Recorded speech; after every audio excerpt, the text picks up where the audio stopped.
pedimos todo en el nombre precioso de Jesús. Amén.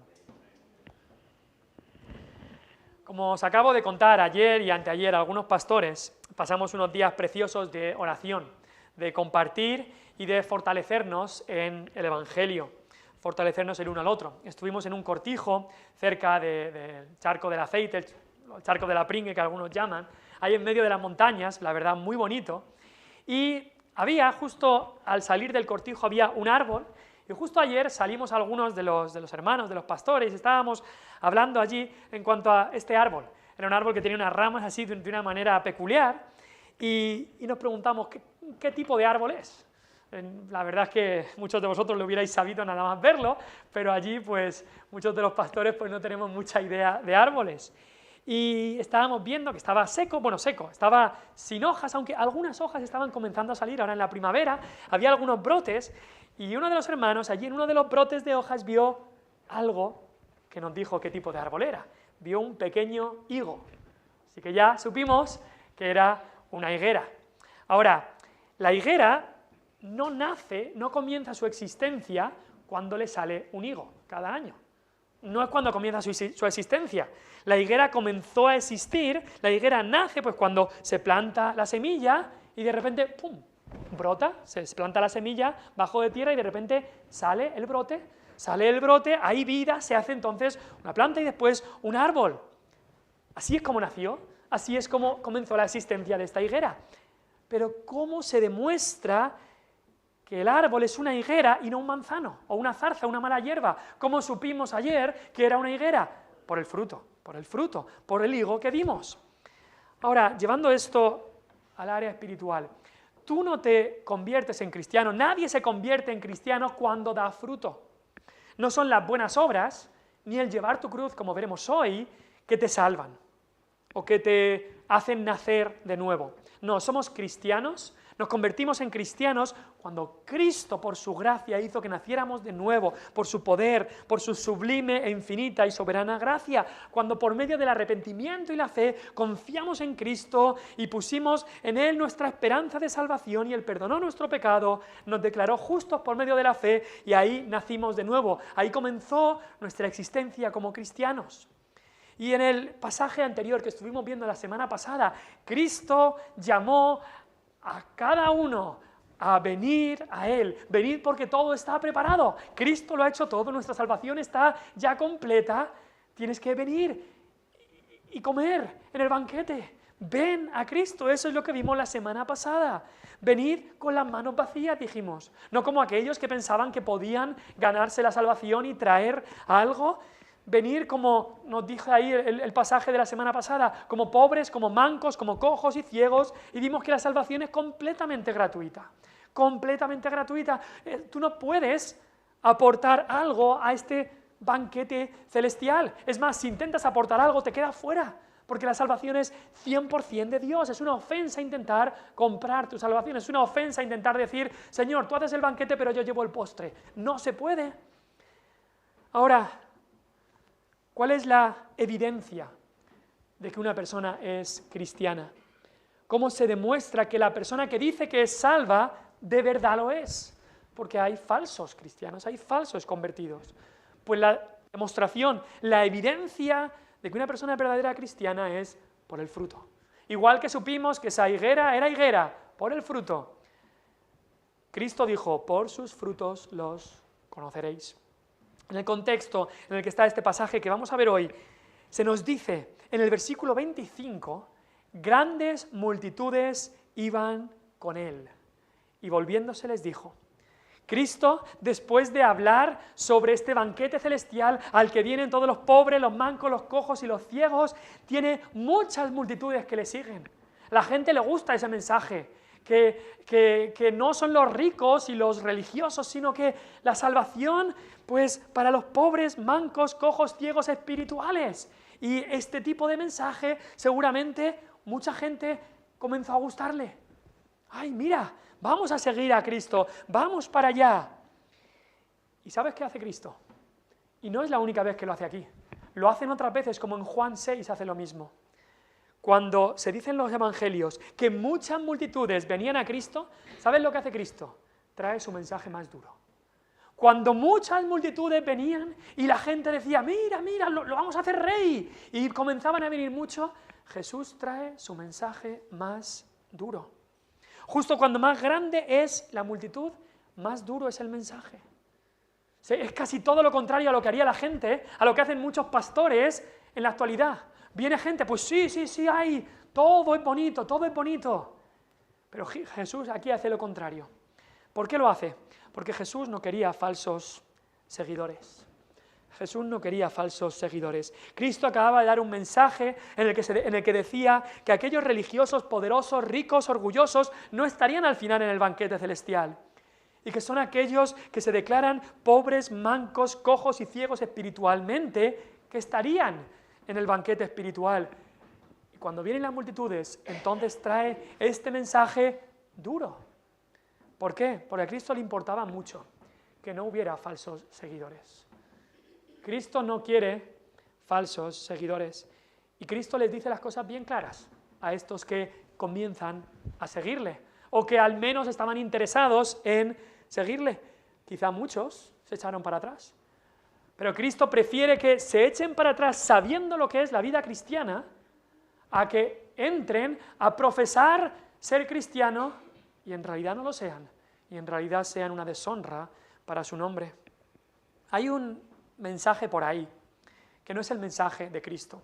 Hay un mensaje que se predica en algunos púlpitos que no es el mensaje de Cristo, que simplemente llaman a las almas diciendo, Dios tiene un plan maravilloso para tu vida.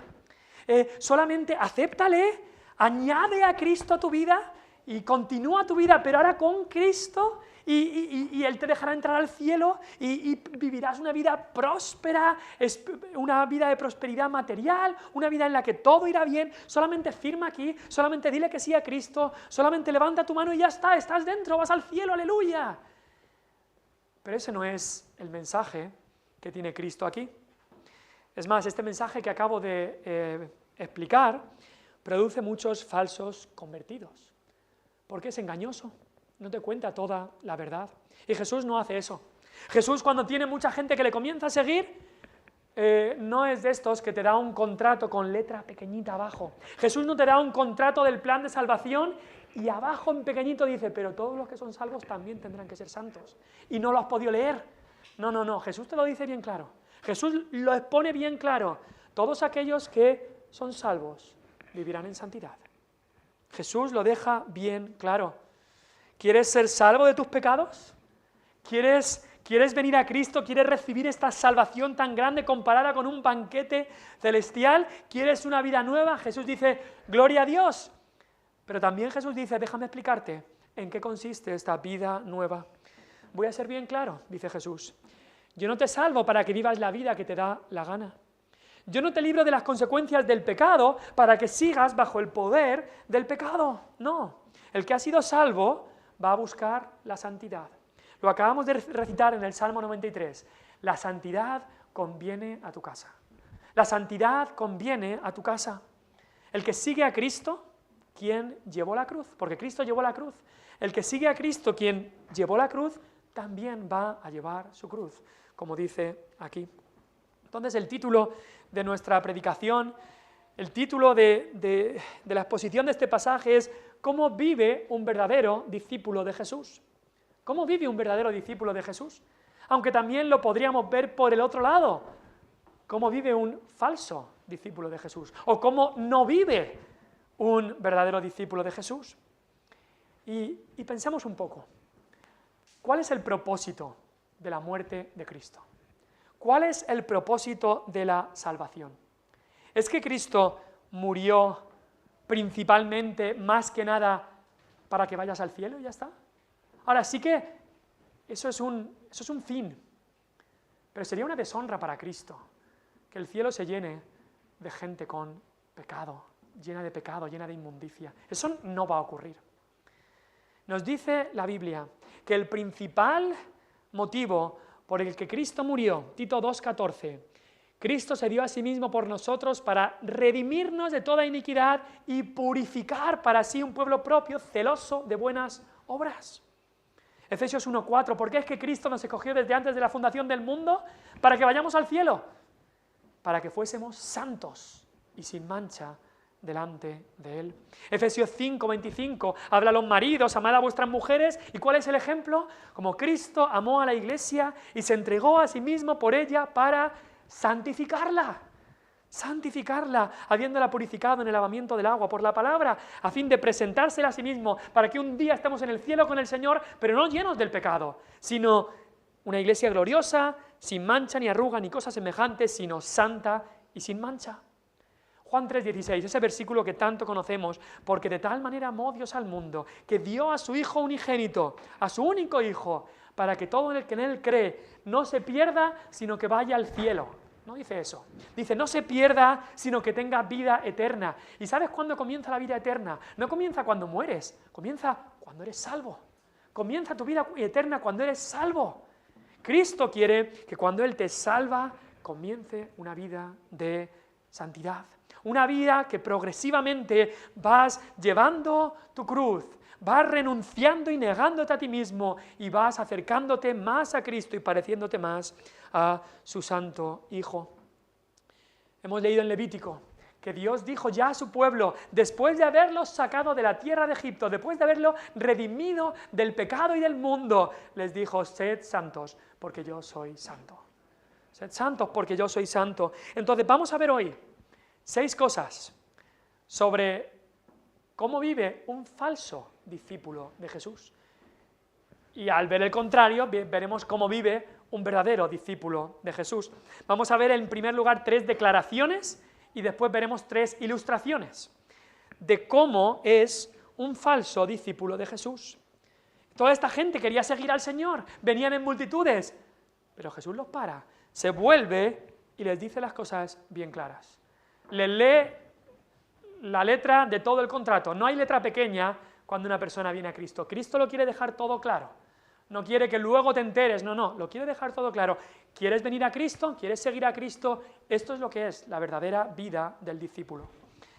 ¿Por qué? Porque hay muchos falsos discípulos, hay muchos falsos cristianos. La primera cosa que vamos a ver del falso discípulo de Jesús es que un falso discípulo de Jesús no lleva su cruz. Estas primeras 3 declaraciones, no sé si os habéis fijado, pero tienen la palabra, tienen la frase, el que hace esto no puede ser mi discípulo. Se nombra 3 veces en estos versículos y la central de todas es en el versículo 26, en el versículo 27, y el que no lleva su cruz y viene en pos de mí, no puede ser mi discípulo. El falso discípulo de Jesús no lleva la cruz. El falso discípulo de Jesús no lleva la cruz. El verdadero discípulo de Cristo que sigue a su Señor, sí que lleva su cruz. Ahora, ¿por qué es que llevamos nuestra cruz? Porque es lo que nuestro Señor hizo. Él llevó su cruz. Él fue clavado en la cruz y nosotros le seguimos. Ahora, el verdadero discípulo debe llevar su cruz. ¿Qué significa eso? ¿Qué significa esto de llevar tu cruz? Bueno, te digo ya algo que no significa. Llevar la cruz, por supuesto, no tiene nada que ver con lo que van a hacer muchos en nuestro país en un par de semanas. No tiene nada que ver con los costaleros que llevan los pasos en Semana Santa. Todo lo que ocurre en esas procesiones no tiene nada que ver con llevar la cruz. Es más, es una deshonra para el nombre de Cristo, es una desobediencia clara a la palabra de Dios que nos dice no os hagáis imágenes. Así que llevar la cruz no tiene nada que ver con ser costalero, llevar al Cristo y todas esas cosas que vemos en la falsa religión del catolicismo romano. Entonces, ¿qué quiere decir llevar la cruz? Esta característica de un verdadero cristiano. Bueno, en Lucas 9:23 Jesús ya había hablado de llevar la cruz, no es algo nuevo. Y en Lucas 9:23 la Biblia explica la Biblia. En Lucas 9:23 dice, si alguno quiere venir en pos de mí, niéguese a sí mismo, tome su cruz cada día y sígame.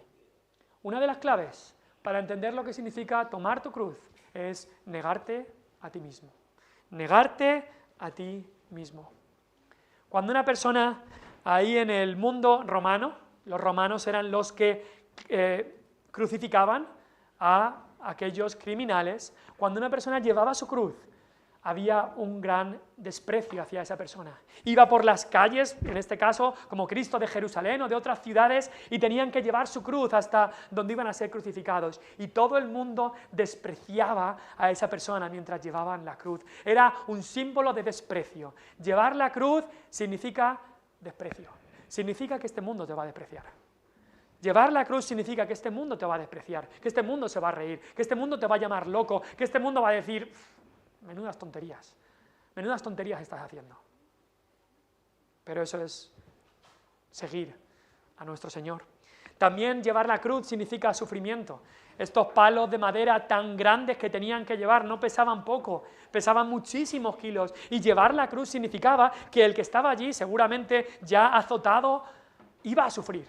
Y encima no solamente sufrir por llevar esos palos de madera, sino sufrir la crucifixión. Iba a sufrir esa persona. Y llevar la cruz significa que cuando seguimos a Cristo habrá sufrimiento. La vida cristiana no va a ser un camino de rosas. Cristo ya nos lo dice. Cristo no lo pone en letra pequeña, lo dice claro. Si no llevas la cruz, si no estás dispuesto a aceptar de que vendrá sufrimiento, no puedes ser mi discípulo. También llevar la cruz se refiere a sometimiento. Los que estaban llevando la cruz no hacían lo que querían, no iban a donde querían, simplemente tenían que obedecer, tenían que someterse a sus verdugos. Y así también, el que lleva la cruz no es el que manda. El que lleva la cruz y sigue a Cristo llevando su cruz, no va por su camino, va por el camino que fue Cristo, siguiendo a nuestro Rey. Y llevar la cruz, por supuesto, significaba muerte. Solo llevaban la cruz aquellos que iban a morir siendo crucificados. Así que llevar la cruz significa muerte. Ahora, ¿muerte en cuanto a qué? ¿Es que tengo que morir? ¿A qué se refiere? Hay una doctrina que la Biblia nos habla, que es la doctrina de la mortificación del pecado.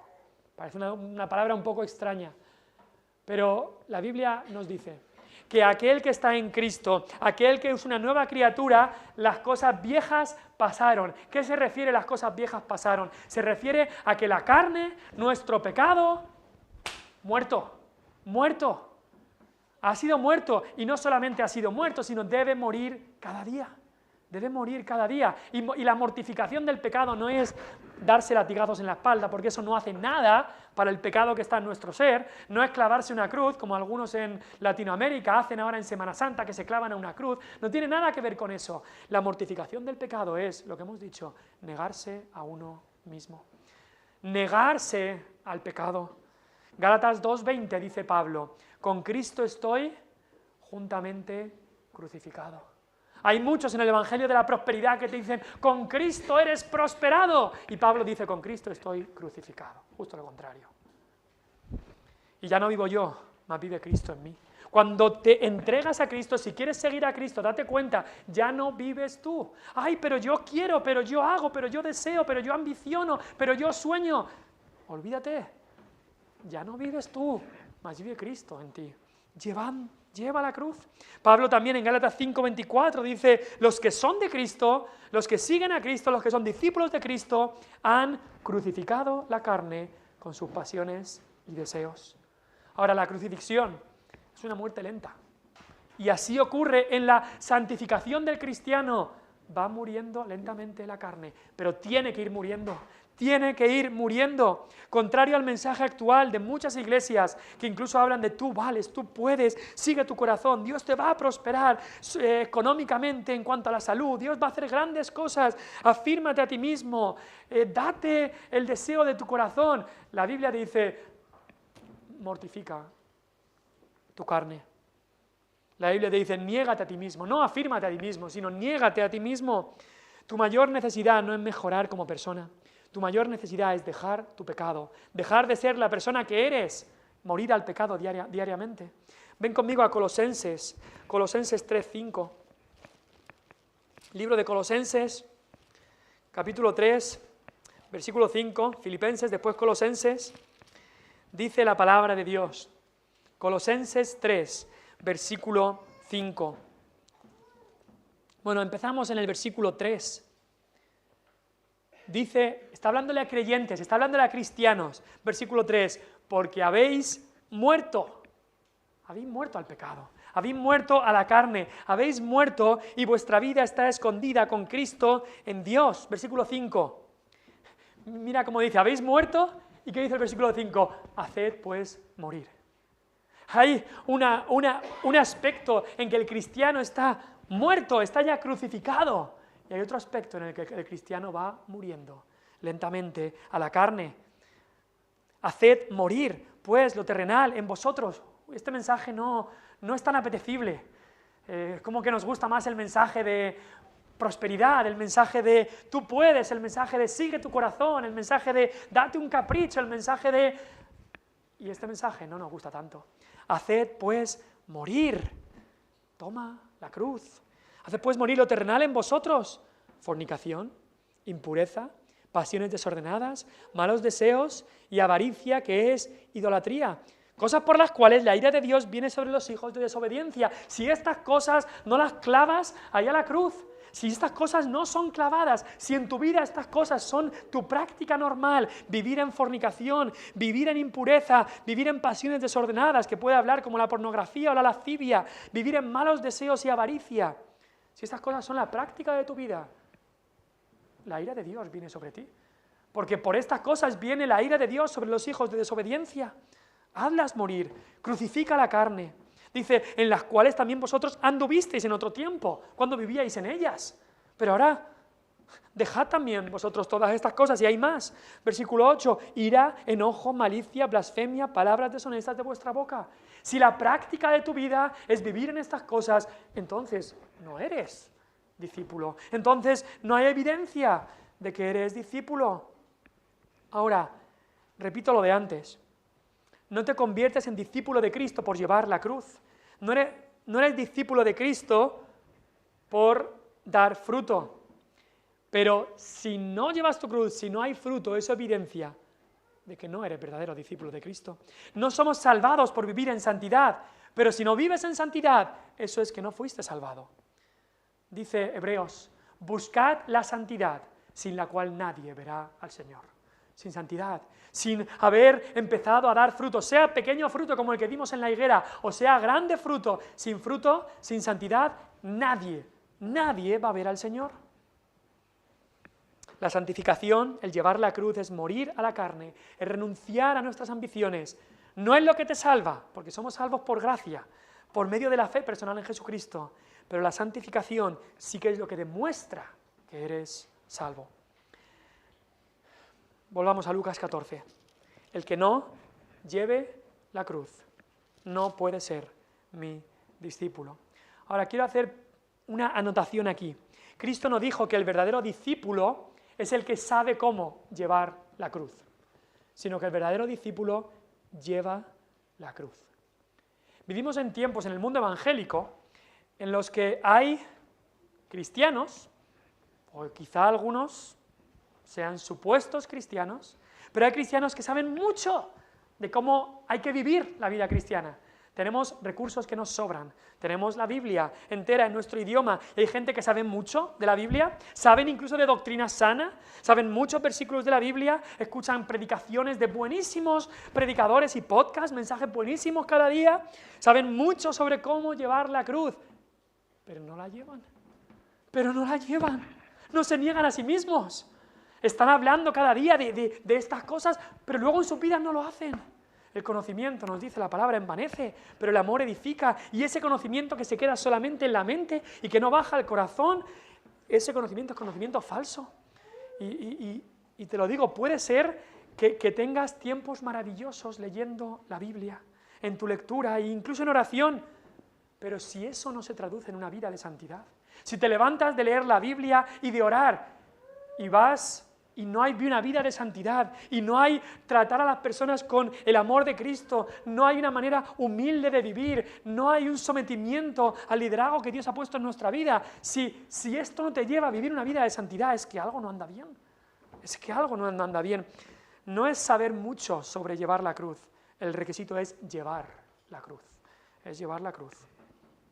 El falso discípulo no lleva su cruz. En segundo lugar, y esto ya es mucho más rápido, la segunda cosa que no hace O la segunda cosa es que el falso discípulo ama a su familia y a su vida más que a Cristo. Ven conmigo al versículo 26. Si alguno viene a mí y no aborrece a su padre y madre y mujer e hijos y hermanos y hermanas, y aún también su propia vida, no puede ser su discípulo. El falso discípulo de Cristo pone a su familia y a su vida por encima de Cristo. Ama más a su familia y su vida más que a Cristo. Ahora, si has leído estas palabras, quizá te sorprenden. Nos parecen palabras fuertes, ¿no? Dice que hay que aborrecer a padre, madre, etcétera. ¿De qué está hablando Cristo? Por supuesto, Jesús no está hablando de odiar a nuestras familias, no. Eso iría en contra del mensaje de toda la palabra de Dios y el mensaje del mismo Cristo, que Cristo dijo, amarás a tu prójimo como a ti mismo. Y los más próximos a nosotros son nuestra propia familia. Jesús confirmó el 5.º mandamiento de honra a tu padre y a tu madre.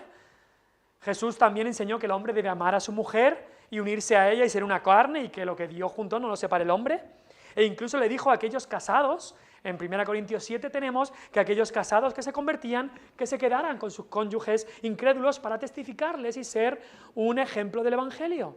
Jesús no está hablando ni de odio ni de abandono familiar cuando una persona se convierte a Cristo, no está hablando de eso. Lo que Jesús está enseñando con este lenguaje tan fuerte es que cuando una persona se convierte, las prioridades cambian.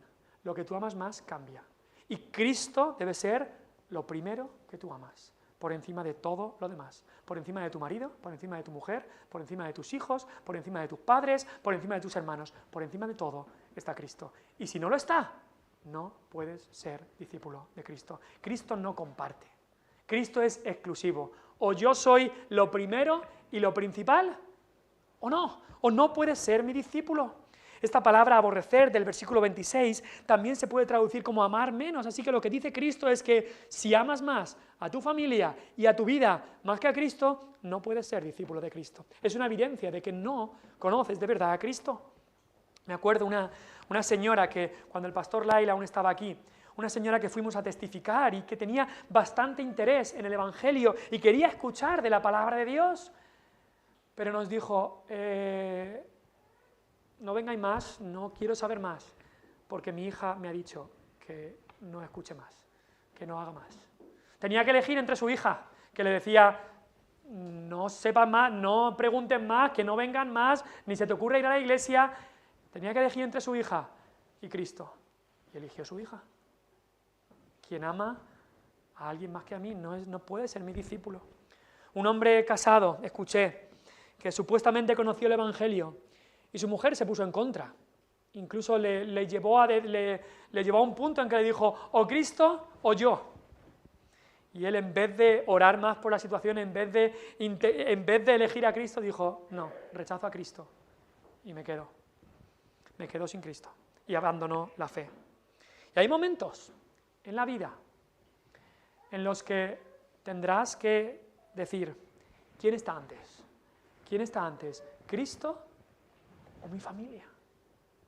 Dios, como decimos, no nos llama a odiar familiares nunca, ni a abandonar, ni nada así, pero sí a las prioridades estén claras. Sí que lo que ames más que nada en el mundo sea tu familia, sea tu Dios, por encima incluso de tu familia y de tu vida. El que ama, como un pasaje paralelo dice, el que ama a padre, madre, hermano, hermana, esposa más que a mí, no puede ser mi discípulo.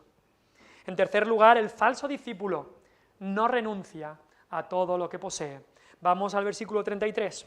Estas son las 3 declaraciones que estamos viendo que se nombra esta frase, no puede ser mi discípulo. La primera es, el que nos lleva a la cruz no puede ser mi discípulo. La segunda es, el que no aborrece a familia y no aborrece su propia vida, no puede ser mi discípulo. Y la tercera es, cualquiera de vosotros, versículo 33, que no renuncia a todo lo que posee, no puede ser mi discípulo. Lo deja claro. Debes renunciar a todo lo que posees. Ahora, esto no significa que un cristiano deba vender todo lo que posee. No significa eso.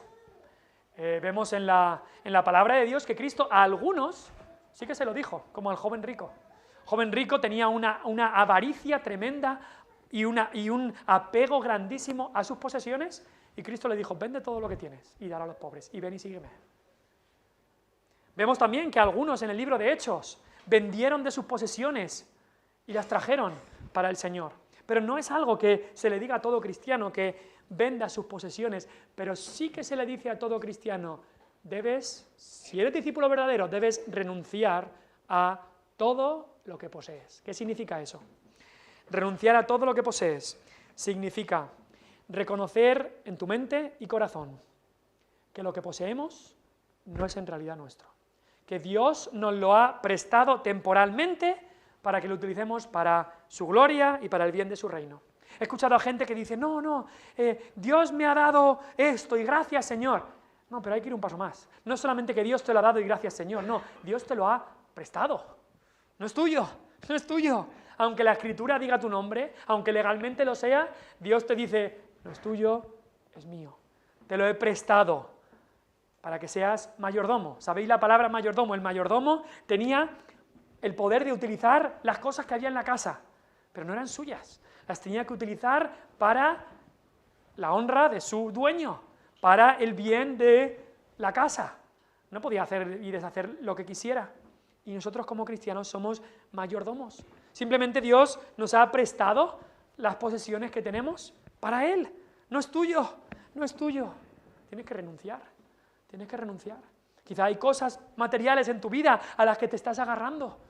Mío, como aquella película, estaba ese Gollum y decía, mío, mi tesoro, mío, nadie me lo puede quitar.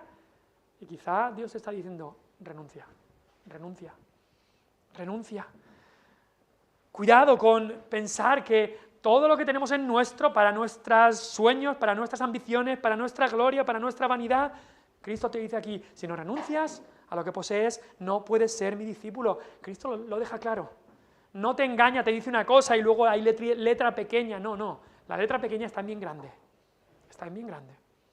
Esto significa no estar agarrado a los bienes que poseemos, incluso al tiempo que tengo, a la familia que nos ha dado Dios. Significa también estar dispuesto a desprenderse de cualquiera de las cosas que Dios nos muestre que le tenemos que dar, o que Dios nos quite, como hizo Job. Dios le había dado grandes cosas, y cuando Dios se las quitó, Job dijo, el Señor dio y el Señor quitó, sea su nombre bendito. ¿Cómo reaccionarías tú? ¿Cómo reaccionarías tú si Dios empieza a quitarte cosas? Si Dios empieza a quitarte posesiones, tu casa, tu trabajo, finca, coche, demás, ¿cómo reaccionarías? Porque como sea la reacción, revelará si de verdad has renunciado a lo que posees o no. Cristo lo dijo bien claro, no os hagáis tesoros en la tierra, no os hagáis tesoros en la tierra. Estos tesoros tienen el poder de atraernos y de corrompernos. Poned la mira en las cosas de arriba. Si no renunciamos a lo que poseemos, no podemos ser discípulos. Y luego Cristo da 3 ilustraciones. Hemos visto 3 declaraciones bien claras. El que no lleva su cruz no puede ser mi discípulo. El que ama a su familia o su vida más que a Cristo no puede ser mi discípulo. El que no renuncia a todo lo que posee no puede ser mi discípulo. Y Cristo al final da 3 ilustraciones sobre estos falsos discípulos. ¿Cómo son? Esto es como una metáfora, una ilustración. ¿Cómo es un falso discípulo? Versículo 28. Un falso discípulo es como un hombre que deja una torre sin terminar. Mira lo que dice el versículo 28. Porque ¿quién de vosotros, queriendo edificar una torre, no se sienta primero y calcula los gastos a ver si tiene lo que necesita para acabarla? No sea que después que haya puesto el cimiento y no pueda acabarla, todos los que lo vean comiencen a hacer burla de él, diciendo, este hombre comenzó a edificar y no pudo acabar. Se cuenta la historia entonces de alguien que quería edificar una torre. Tenía el deseo de hacer esta torre. Muy bien, una buena torre. La torre podría servir para muchas cosas, pero no consideró las cosas. No pensó las cosas y empezó a edificar la torre. Sí, voy corriendo y edifico la torre y empiezo con el cimiento, pero no hay dinero. No hay dinero para acabar la torre. Y la torre se queda a medias, sin acabar. Conocemos casos de personas que se han puesto a edificar casas, a edificar palacetes, pero no habían calculado y se quedan a medio terminar. Y esto Cristo lo aplica a aquellos que vienen corriendo a Cristo. Sí, me encanta lo que habla Cristo, qué bonito lo que dice Cristo, me encanta el amor que hay en la iglesia y todo esto, pero no están contando el costo, no están contando el costo. No sacan cuentas de lo que significa ser cristiano. No sacan cuentas de que habrá pruebas, de que la vida del cristiano no es un camino de rosas. No sacan cuentas de que vendrá el sol de prueba que probará la fe. Y son como esa plantita que brota, pero sin raíz, sin arraigarse en Cristo, y cuando viene el sol, se quema. Y es una risa para la gente. Es una risa para la gente. Mira, mira, había salido y ahí está. Y piénsalo, cuánto daño y burla y reproche trae al nombre de Cristo aquellos cristianos que comenzaron en el Señor y después no acaban y se van. Son como esas semillas que no tienen raíz y se queman en poco tiempo. Y eso a Satanás le encanta. Y al mundo le encanta porque se burla de todo esto y son una risa para el mundo. Y pueden reírse un buen rato y decir, mira, ¿te acuerdas de fulanito? Este que decía que se había convertido a Cristo, que Cristo había cambiado su vida, que era evangélico, que iba a darle toda su vida a Cristo. Míralo, en el bar otra vez borracho, como siempre, como antes. No ha cambiado nada, todo sigue igual. Ya le dije yo que no podía, ya le dije yo que no iba a poder. ¿O has visto a Menganita? Que va diciendo por ahí que ella es evangélica, habla de su Señor, habla de la Biblia, pero mira su vida, es un desastre. Abandonó a su marido, se fue con otro, esto ocurrió, lo otro, mira, nada. Menudo ejemplo. Y el mundo se burla de aquellos que quizá hicieron una profesión de fe y siguen la vida de pecado. Siguen la vida de pecado. No llevan la cruz, no renuncian a sus deseos, no se niegan a sí mismos. Y Cristo lo quiere dejar claro. Es como un hombre que deja una torre sin terminar. La segunda ilustración que nos da Cristo dice que es como un rey que va a una guerra sin posibilidades. Esto es una locura. ¿Por qué va a ser una guerra sin posibilidades de ganarla si te van a destrozar? Dice el versículo 31, ¿o qué rey, al marchar a la guerra contra otro rey, no se sienta primero y considera si puede hacer frente con 10.000 al que viene contra él con 20.000? Y si no puede, cuando el otro está lejos, todavía le envía una embajada y le pide condiciones de paz. Habla de un rey que quiere ir a hacer la guerra contra otro rey, pero este tiene 10.000 y el otro tiene 20.000. Está claro lo que va a pasar. Le van a destrozar, no tiene nada que hacer. Este rey debería antes haber pensado, haber considerado si puedo con esta guerra o no. Y si no vas a poder, entonces pide condiciones de paz. Y tú que estás aquí y aún no te has entregado a Cristo, aún no has recibido a Cristo como Señor y Salvador de tu vida, quizá te piensas que vas a poder enfrentarle un día. He escuchado a mucha gente, cuando yo esté ahí en el cielo le voy a decir un par de cosas a Dios. Mentira, no le van a decir nada. Mentira, tú no dirás nada, no le dirás ni una palabra a Dios. Sin Cristo, Dios te va a aplastar. Sin Cristo serás condenado. Sin Cristo no tienes nada que hacer, su ira es terrible, su furor es inaguantable. Él es el Rey de Reyes y tú una hormiga que no tiene nada que hacer, no tienes nada que hacer contra Él. Así que siéntate ahora y piensa y medita sobre tu situación. No hay color, tú no puedes contra Dios. Ni tus argumentos, ni toda la inteligencia que puedas tener van a hacer nada contra Dios, tú no puedes. Ahora es el tiempo de sentarte y considerar, yo no puedo hacer frente a Dios. Mis obras son completamente vanas, yo no puedo hacer frente a Dios. No puedes hacer frente a Dios como tu enemigo, es una locura totalmente imposible.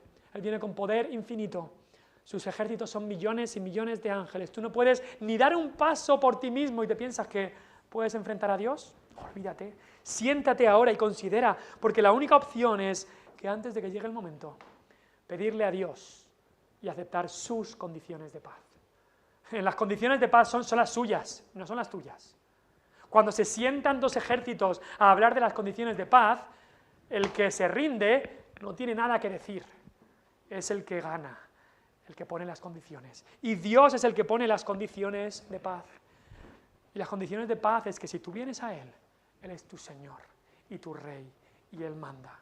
Y ya no vivo yo, como dice el apóstol Pablo, mas vive Cristo en mí. Cristo manda. Tú ya no eres el que es el dueño de tu vida. Cristo es el Señor. Acepta entonces sus condiciones de paz. Acepta las condiciones de paz que te da hoy Cristo, porque un día será demasiado tarde. Hoy Él te da las condiciones de paz y te dice, arrepiéntete de tus pecados y cree y confía en Él. Y acepta de que yo seré tu Salvador y tu Señor. Y trae paz. Y ven en paz a tu Señor. Si no haces eso, no hay nada que puedas hacer contra Él.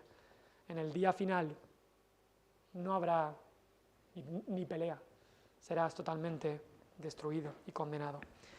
Así de locura es, como un rey. El falso discípulo es como un rey que va a una guerra, pero sin posibilidades. ¿Sabes qué? Hay algo peor que ser lanzado al infierno. Hay algo peor. Y es ser lanzado al infierno pensando que ibas al cielo. Mucho cuidado con eso.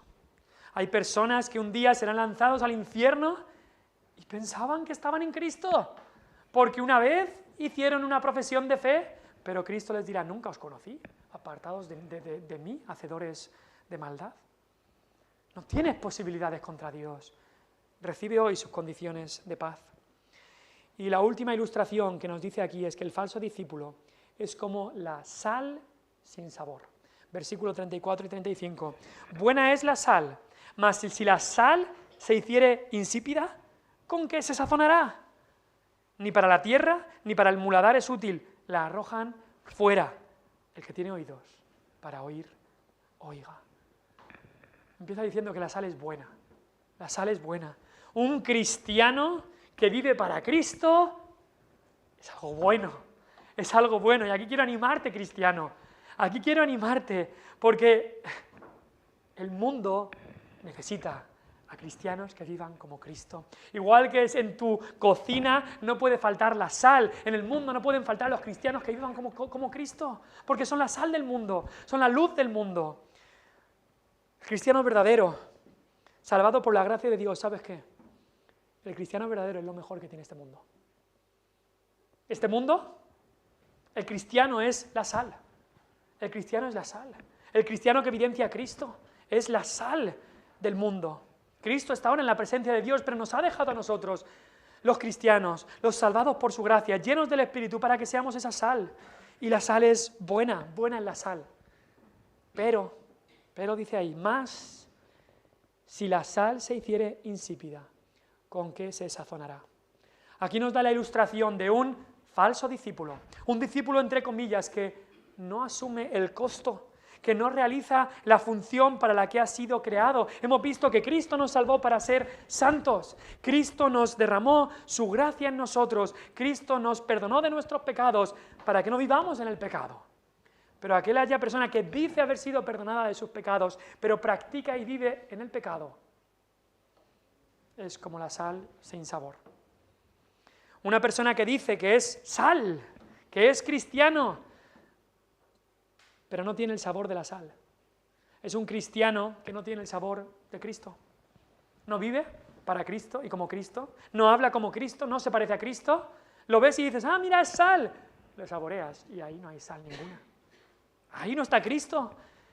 Y la respuesta que tiene aquí y la sentencia es clara. No sirve para nada. No sirve para nada. Tenía una función la sal, que era dar sabor.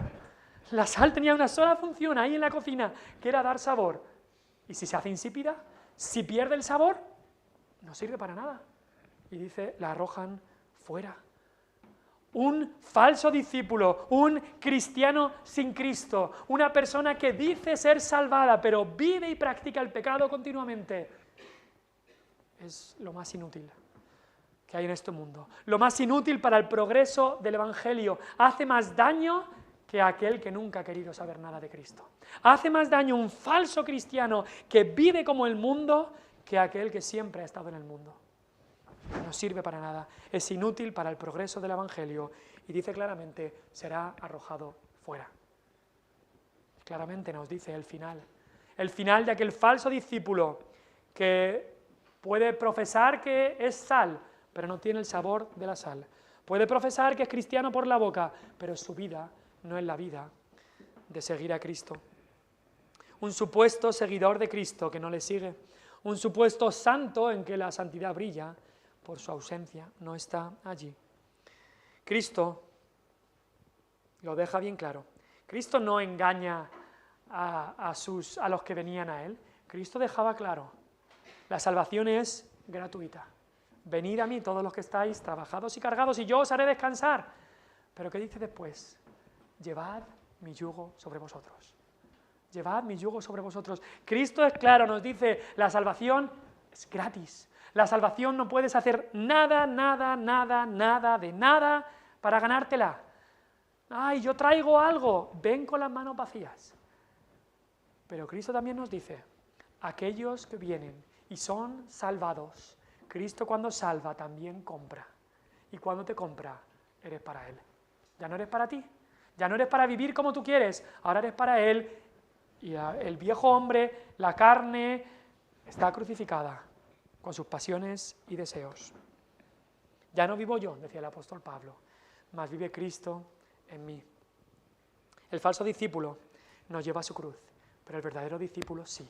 El verdadero discípulo, aunque a veces se tropiece llevando la cruz, la lleva y la vuelve a coger, no porque él pueda, sino porque Cristo lleva el yugo con nosotros. Llevad mi yugo, dice Cristo, llevad mi yugo sobre vosotros. El falso discípulo ama a su familia y a su vida más que a Cristo, pero el verdadero discípulo ama a Cristo por encima de su propia vida y por encima de su familia. Y es que amando a Cristo es como amas mejor que de ninguna otra manera a tu familia. Cuando tú amas a Cristo en primer lugar, es cuando de verdad aprenderás a amar a tu familia de la mejor manera. El verdadero discípulo renuncia a todo lo que posee. No le atraen las cosas materiales, sabe que aquí estamos por un par de años y ya nos vamos. Pero el falso discípulo se coge cada vez más a las posesiones. El falso discípulo es como un hombre que deja una torre sin terminar. Pero el verdadero discípulo de Cristo, persevera en la fe. No empieza y luego se aleja. No, el verdadero discípulo de Cristo persevera, porque el que comenzó la obra la perfeccionará hasta el día de Jesucristo. Dios no se deja las cosas a medias, y si alguien se ha quedado a medias es porque no era de Cristo.